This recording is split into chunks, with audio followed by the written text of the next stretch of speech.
Are you a caretaker for a demented family member? Demented? Isn't that mean? No, demented describes dementia. Do you have a family member with dementia that you're caring for? Whether it's Alzheimer's or vascular dementia or some other form, they're losing their memory and forgetting who family members are. They don't know what day it is or what year it is. If that's you and you're struggling to get them help because conventional medicine hasn't had an answer for them or for you, then today's video is for you.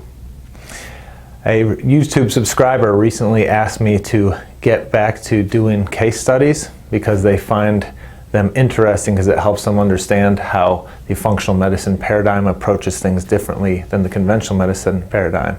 So Sam, thanks for the request. This is for you. If you're interested in dementia and a functional medicine approach, I have chapters on it in my book, The Autoimmune Answer, which has been an Amazon bestseller. Check it out if you want to learn more. But today we're going to look at a case of mixed dementia. This is a 72-year-old female with a mixture of Alzheimer's and vascular dementia. And we're going to talk about how conventional medicine has pretty much thrown up their hands with her and how I believe we can help her with a functional medicine approach, and I'm going to show you objectively why I believe that way. I'm Dr. John Bartemus, and I'm putting the pieces together to help you live a life at optimal.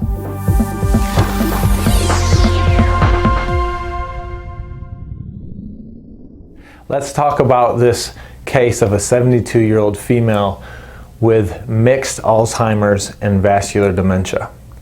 Now, what I'm going to do is, this is the person, and on this side of the diagram is going to be the diagnoses, and on this side of the diagram is going to be the inputs or the contributing factors. And so this is how I work up a case from a functional medicine perspective, by getting a complete history birth to now, because it all potentially matters. And I also request their previous medical records so I can see what's been done, what hasn't been done, what's been called normal by conventional medicine that to me is not normal. What have lab trends been? What treatments have worked and not worked? And this is really the secret sauce, because if you work the patient up thoroughly, there's often gold nuggets in the history and in the medical record that have been completely skipped over. And this case is one of those. So you're going to see that. And so we've got a 72-year-old female with mixed dementia is what she's been diagnosed with. Alzheimer's and vascular dementia. So we'll start with that right here, okay? She's got a diagnosis of Alzheimer's and vascular dementia. Now, dementia leads to neurodegeneration of the hippocampus, or loss of short-term memory, so that your family member no longer knows who you are or what year it is or who their grandchildren are. Okay, so this is it's more painful for the caregivers and the family than it is for the person, because they forgot. It's not as disruptive to them as it is to you and to us. So that's one thing. And in the workup, she's had multiple MRIs and all of this to get to this diagnosis. And other factors contributing here is, the Alzheimer's has one pathology and mechanism, involved beta amyloid plaques and things like that, neuroinflammation. The vascular dementia, in her case, is due to a left vertebral artery occlusion, okay? So you've got vertebral arteries that come up your neck and supply your brain on both sides. The left one in her case is occluded. Thankfully, she's got collateral circulation on the right that can go back and supply the brain. Okay, so left vertebral artery occlusion contributing there.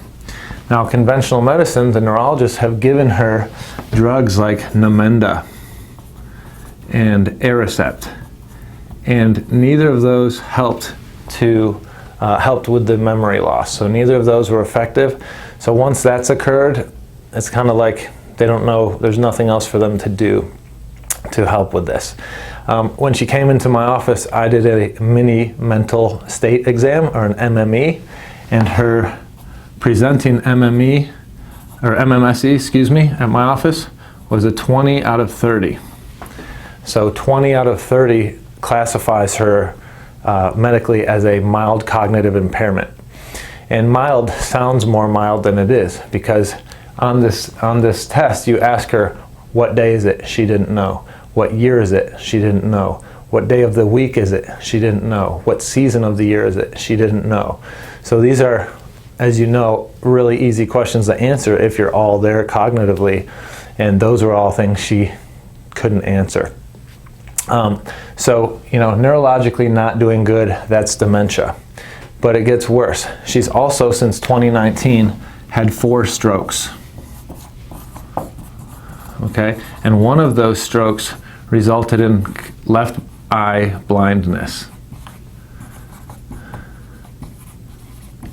So she's blind in her left eye, which as a 72-year-old patient with dementia, left eye blindness in the elderly, what do we worry about? Falls, okay? So take one eye out of the equation and now the fall risk is heightened. So we don't want her to be falling, and that's a whole nother conversation, but it's something to be concerned about. Okay, so that's going on neurologically, and altogether these things are due to, or neuroinflammation is involved, and excitotoxicity, which we'll talk about further in a little bit. But excitotoxicity and neuroinflammation leads to neurodegeneration and damaging of neurons and further progressing of the disease process. So conventional medicine will say that's a progressive disease, there's nothing we can do, okay, and you're not going to heal Alzheimer's. True, but what if we could slow progression? What if we could put out the brain on fire and put out the excitotoxicity? Well, then we can slow progression and preserve what we have, right? Keep her at mild cognitive impairment instead of severe, right? So that's a goal, a clinical goal of care. And then also, she's got an abdominal aortic aneurysm, or a AAA. And currently, it measures 5.5 centimeters. That's large, okay? When they first found it, it was 4.7 meters. It's grown to 5.5 centimeters. Right now, they're rescanning her every 6 months. They don't want to do surgery because of the other things going on, but the cardiologist that's following her is saying that if it gets to 6 centimeters, they may have to seriously consider surgery. So an abdominal aortic aneurysm, if it bursts, can be fatal, okay? Oftentimes, those are related to smoking. So if we jump over to this side of the diagram, this patient has been smoking a pack a day for 57 years, okay? Smoking. And when I talked to her at the visit, I said, listen, you have to stop smoking. And obviously I'm not the first one to tell her that. And she's resistant to it. So again, this is the dance clinically, is if she's gonna keep smoking, she's literally driving, contributing to the growth of the AAA, and if that bursts, that could be the end of her. She's already had 4 strokes, she's already got a left occluded vertebral artery. The smoking has to stop, but if she won't stop, what do we do about that? We have to do the best we can. All right? Now, so this is what the diagnoses are. This is what we're working with. Essentially, conventional medicine said, we don't know. We'll follow her. When it's at 6, we'll make a decision. Okay? But I look at the medical records and say, I bet there's clues in here. I bet there's things we can do. And I think you as a viewer know intuitively there's more you can do than just throw a drug at this. There's got to be things to work on. Well, there are. Okay? So let's dive into her medical records. When we look at, so I got her medical records, and this all really started around, she started to have the memory loss, and the family started to get worried around 2017, 2018.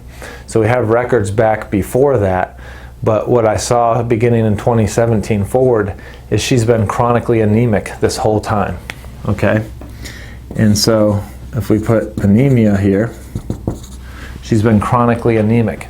And anemia is important for many reasons, but one is that if you're anemic, you have low red blood cells. Well, red blood cells carry oxygen. Our entire body needs oxygen, of course, but the brain, oxygen is a key fuel, okay? If you're lacking oxygen, you could picture it as you'd pass out, right? If I choke you, eventually you're gonna fight back. If you're anemic and you're not delivering oxygen to the brain, it's like we're choking your brain or choking all the cells in your body. So eventually the cells are going to fight back or send up an inflammatory signal flare to say, hey, let's breathe, okay? So not enough oxygen is inflammatory. That's called hypoxia.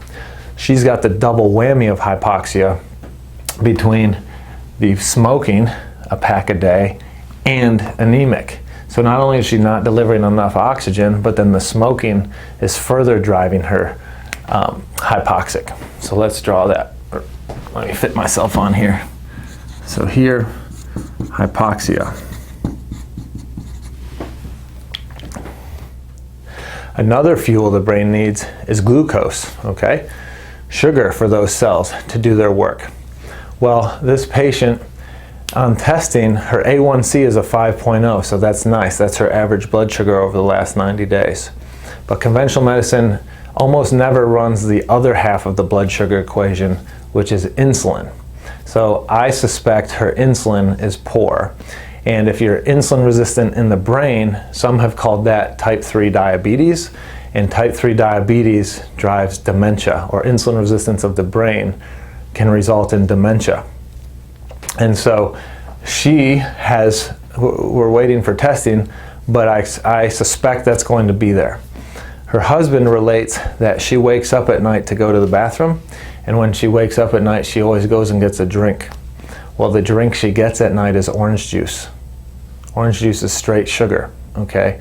So instead of getting the overnight fast that most of us get, she's spiking her blood sugar at night when she's waking up, driving, which puts demand on insulin. And if she ate dinner, went to bed, where she would have fasted overnight and allowed her insulin to return to baseline, she's waking up and drinking orange juice and not allowing that insulin to return to baseline. She's spiking that again, okay? So that's a constant drip of insulin, which could lead to cells being insulin resistant. Insulin resistance in the brain contributes to dementia, type 3 diabetes, okay? So orange juice at night, not a good strategy. We want to switch that, and I told the husband, she needs to be drinking water at night, okay? Well, she's demented, she doesn't remember. So he has to actually put a note out on the fridge, so when she wakes up to go get a drink water. Oh, okay.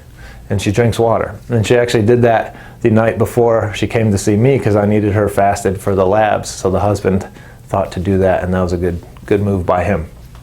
All right, so now let's get into one other thing, okay? She also in her labs has had persistently lab high eosinophils. Eosinophils are cells of the immune system that are involved in the histamine and allergy response. Okay, hers have been lab high for years as I look at 2017, 2018, 2019. Eosinophils lab high. Medical doctors have never said anything about it, but lab high eosinophils suggests a histamine response, and a persistent one over years. And if we dig deeper, not only is it we don't want high histamine persistently, because that can drive neuroinflammation, but we also want to ask, well, why are her eosinophils persistently responding? Well, what do those respond to? Those respond to mucosal barrier assault. So an infection where there's mucus, gut, lungs, sinus, bladder, vagina, skin. So we want to look around for infection at mucosal barriers, and persistent infection, the gut is a common place because we're constantly eating and swallowing things. The sinuses are a common place. The urogenital system is a common place. And in 2019, she had a UTI. So that's one evidence of her having a mucosal infection. So we want to consider that. So let's put the eosinophils up here, persistent eosinophils. All right, and now the big thing. I said earlier, when I go through the history and the medical records, often I find a nugget in there that's hidden in plain sight that is huge clinically. And this case was no different, okay? We've got neuroinflammation and excitotoxicity that drive neurodegeneration and can also drive vascular issues. So for me, I want to understand markers that talk about that influence that and drive excitotoxicity. Well, one huge marker for neuroinflammation that's toxic to the vasculature, toxic to the heart, toxic to the brain when too high, is homocysteine. Okay? Homocysteine. And for those of you who frequent channels like this, you may have heard of homocysteine because you've heard of the MTHFR gene, and you've probably read about MTHFR SNPs or mutations. And MTHFR gene is key in the methylation cycle, and methylation is how we turn genes on or off. Well, if you don't methylate efficiently, then homocysteine builds up. And homocysteine drives neurodegeneration, heart disease, toxic to the vasculature. I talk about it in my book. Again, The Autoimmune Answer, bestseller on Amazon. Chapter 1 is all about Parkinson's, and I talk about homocysteine a bunch in there. Optimal homocysteine is 7 units, or 7 micromoles per liter, okay? Anything above 11, the research says, is driving neurodegeneration. It's blowing up neurons, or blowing up brain cells, okay? So this woman's homocysteine in 2019 was 23.6. 23.6 in 2019. Okay? And that was run by her neurologist. Okay? What was done about it? Nothing. 2019, 23.6 homocysteine, which blows up neurons. She's had 4 strokes since 2019. Could that be involved? Maybe. All right, at the same time that was run, they also checked her MTHFR gene, okay? And the MTHFR gene, there's actually 2 of them, C677T and A1298C, and she was what was called a compound heterozygote, meaning she had 1 good copy and 1 bad copy of both of them, okay? So we'll just say plus minus, compound heterozygote. All right, that confers up to a 40% susceptibility of decreased function there, which will build up homocysteine faster. The last thing you need to know on this quick primer about methylation, if you want to learn more, I've made other videos about it, search them on my YouTube channel. But methylation to work, for this MTHFR gene to work, requires optimal levels of the vitamin folate, or vitamin B9. Okay, and then there's other genes in the methylation cycle that require vitamin B12 and B6. So the B vitamins are very important. Well, on the same day that they looked at the MTHFR gene and looked at her homocysteine being massively lab high at 23.6, she also had folate that was too low and B12 that was too low. So the picture hidden in plain sight that's massively important to this case clinically is she's got wildly out of control levels of homocysteine that drives excitotoxicity, that blows up neurons. If we're blowing up neurons in the hippocampus, we develop Alzheimer's. We lose short-term memory, okay? If we blow up neurons in the vasculature, we occlude vessels via atherosclerosis and plaques. We can drive strokes. We can further exacerbate abdominal aortic aneurysms. So this is a massive linchpin in the case that we need to get a hold of, especially because conventional medicine's thrown up their hands and said there's nothing to do, but they themselves tested potentially the biggest factor in her case. So they tested it, didn't say anything. The family said it was never mentioned to them. They moved right past it. Why? Well, there's not a drug to address homocysteine. Okay, so if drugs and surgery are your only tool and you don't have one for that, you move on. Patient declines, family struggles, and we lose one that potentially didn't have to be lost. Well, thankfully they've found functional medicine, and we saw this, and this is a clinical target we're following up on and definitely going to address if it's still bad. Do you think it's improved since 2019 with no care? No. Okay, and the 4 strokes since then suggests that it's involved. This is how functional medicine approaches a case. So in this case, we're obviously going to be seeking to reduce homocysteine and get as close to that 7 level as possible so we can slow that neuroinflammation and excitotoxicity that's being driven by a poor methylation process. But that's just one part of the puzzle. Okay, functional medicine looks at the whole person, the whole puzzle, all the factors involved. So what else do we have to do? We have to balance the immune system. We have to find the infection, or find the reason that the eosinophils have been chronically elevated over years. And we have to put that histamine fire out. We have to swing the pendulum from a Th2 dominance, which you may not understand right now, but again, it's in my book, it's on my channel. Swing it from an imbalanced immune system back to balance, okay? We also have to get her insulin regulated. We want to optimize her insulin sensitivity, and we can do that through things like diet and exercise and reducing inflammation and timing nutrients differently.